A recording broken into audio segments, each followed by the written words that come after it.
Good Thursday morning. This is 106.1 KYVZ. Joe Vazurek visiting with Ag meteorologist Chris Schromick at Decision Weather and WeatherValet. Chris, kind of a nice cool start, but things are going to rapidly warm up over the next few days.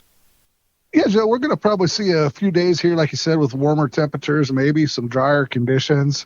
And then we got flow that'll turn back to a northwesterly flow with ridging out over the west on Sunday, Monday, Tuesday, and Wednesday of next week. That could bring some shower and storm chances from the north and west with a cold front that'll start on Sunday.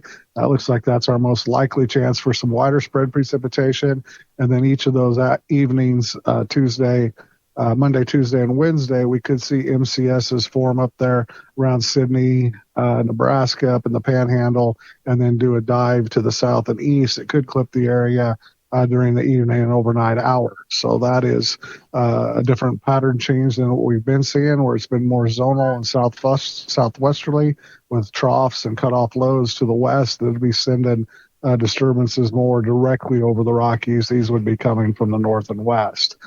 Today, what we got going on is we've got some northwesterly winds behind a system that moved out of here yesterday. The precipitation pretty much stayed to the north of the area in Nebraska and that Imperial North Platte area and northward.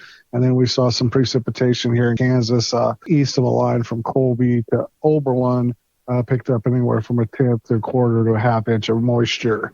Out there this morning, we got these northwesterly winds that are blowing some drier air into the west. We got 56 out there in Burlington, 57 in Ray, 59 in Goodland, 63 Oakley, and 64 in Oberlin and McCook, where the dew points are higher in the 60s. So what we've got going today is we're going to see these winds turn to a northeast and eventually a southeast direction, lighter at 5 to 15 miles per hour. There is a little bit of energy coming off the Rockies in the zonal flow, but if it triggers anything, it would be in those higher dew points to the east out there around Norton Hill City. We're not expecting anything to fire because the disturbance is pretty weak, and with the drier air in place, if it did, it would be some non-severe and out there to the east. So for the most part, we'll see sunny skies, those drier conditions. Highs will be in the upper 80s to around 90.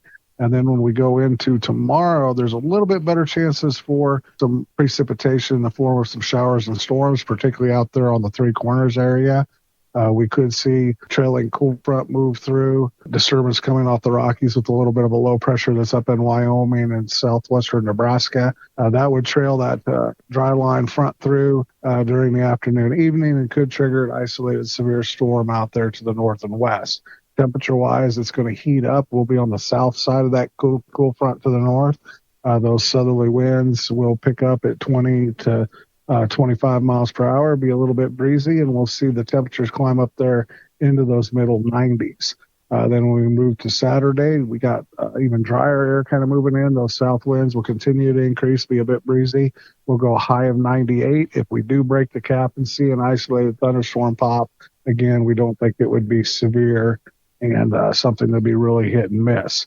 Getting to Sunday, we got that cool front will go through. Those precipitation could be wider spread, especially in the late afternoon to evening. High of 92, a low of 63. And then Monday, Tuesday, Wednesday, with that frontal boundary and those disturbances in the northwesterly flow, we're going to have cooler temperatures. Middle 80s for highs, maybe up to upper 80s on Wednesday. Overnight lows in those lower 60s after they be in the middle 60s to end the week here and Saturday. Get to Thursday, we'll start to see the ridge out west flatten a little bit as we head towards the 4th of July. Could see some disturbances coming in that westerly flow.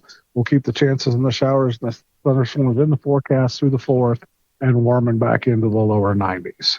Once again, that's Ag meteorologist Chris Schromick at Decision Weather in Atwood, as well as WeatherValet for 106.1 KYVZ. I'm Joe Vazuri.